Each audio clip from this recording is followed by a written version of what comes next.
تو یہ روحانی علاج ہے، مگر ان معنوں میں روحانی علاج نہیں جن معنوں میں لوگ کہتے ہیں کہ پیر فقیر نے دعا کر دی تو ہو گیا، کیونکہ یہ علاج تو بھینسوں پر بھی چلتا ہے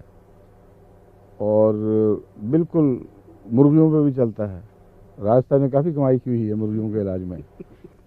تو اب دیکھ لیں آپ، روحانیت سے اس کا کوئی تعلق نہیں، دنیا کی کمائی کے ساتھ بھی تعلق ہے۔ جہاں درست بیٹھے وہاں درست بیٹھتا ہے۔ چنانچہ جانوروں کے استعمال علاج کے سلسلے میں ایک دوا ہے جس کو ڈاکٹر کینٹ نے اپنے میٹیریل میڈیکا، فلسفی اور ہومیوپیتھک میٹیریل میڈیکا میں لکھا ہے، بڑی خاص طور پر اس کی سفارش کی ہے کہ میرے تجربے میں یہ کافی مفید پائی گئی ہے دوا۔ وہ ہے اپھارے کی دوا، اور اس کا ڈاکٹر صاحب کو یاد ہے، تمہیں اشتہار چھپا کرتا تھا اکسیر اپھارا کیوریٹو۔ اب لوگ بے شک ان سے خریدیں، مگر دوائی میں بتا دیتا ہوں کیا ہے وہ کالچیکم 200 ہے، وہ کینٹ نے پیش کی ہے۔ اور کیا ہاں نہیں مجھے یاد ہے ساری دیکھیں،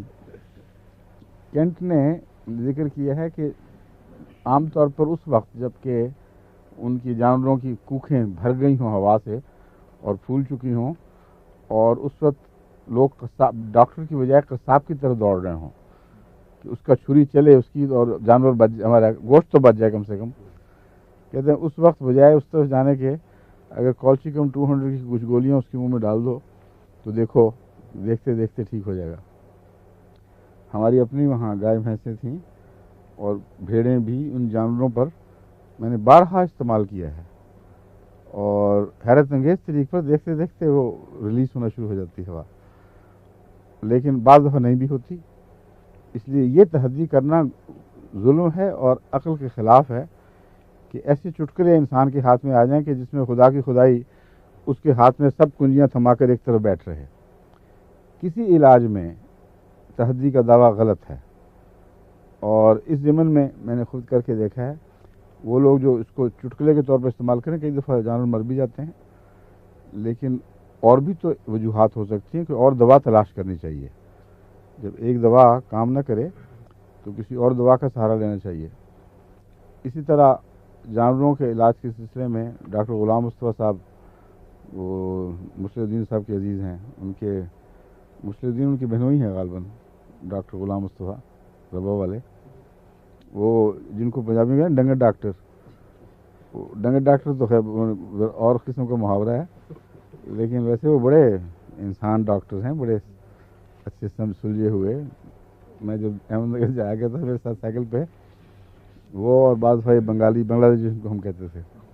یہ بھی ساتھ جایا کرتے تھے۔ تو انہوں نے مجھ سے ایک دفعہ ذکر کیا کہ ایک بیماری ایسی ہے جس کا ہمارے پاس کوئی علاج نظر نہیں آتا، اور اب تک 100% اس میں موت واقع ہوتی ہے، اور وہ ہے سینگوں کا کینسر۔ سینگ میں نچلے حصے میں ایک کینسر ہوتا ہے اور اس کا کوئی علاج نظر نہیں آتا۔ اور مجھے یاد نہیں کہ کینٹ میں کہیں میں نے پڑھا تھا یا کسی اور جگہ کہ سورائنم سینگ کے کینسر میں مفید ہے، تو میں نے سورائنم کی 1000 طاقت دی، جو 1000 کا مطلب ہے 2000 صفر لکھ، وہ بھی لفظ کوئی ہنسا ہمارے علم میں نہیں ہے۔ اور ڈاکٹر صاحب لے گئے اور دوسرے دن بانچیں کھلی ہوئی، انہوں نے کہا جی اس کو ہوا تھا ایک جانور کو سینگوں کا کینسر اسٹیبلشڈ، اور میں نے دیا وہ ٹھیک ہونا شروع ہو گیا،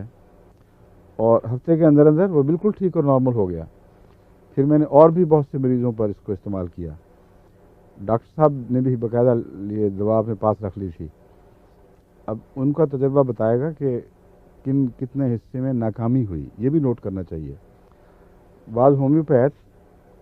ایک قسم کے پیشہ ور اشتہاری بن جاتے ہیں، جو ان کو کامیابی دکھائی دے دے وہ بولتے رہتے ہیں اس کے متعلق، اور جو ناکامیاں وہ چھپا کے بیٹھ جاتے ہیں۔ جس طرح پیشہ ور پیر نہیں ہوتے، ان کے بعد ہوتے ہیں دلال، ان سے کوئی قبولیت دعا ہو جائے تو وہ اس کا ذکر لیے بیٹھتے ہیں، جہاں نہ ہو سکے اس کو نظر انداز کر دیتے ہیں۔ تو خدا تعالیٰ کے معاملات میں حقائق کے اندر رہنا چاہیے، اور سائنسی ترقی تبھی ہو سکتی ہے اگر اپنے تجارب میں کامیابیوں کے ساتھ ناکامیوں کا بھی ریکارڈ رکھا جائے، اور پھر اور بھی کئی باتیں معلوم ہو جاتی ہیں اللہ تعالیٰ کے فضل کے ساتھ.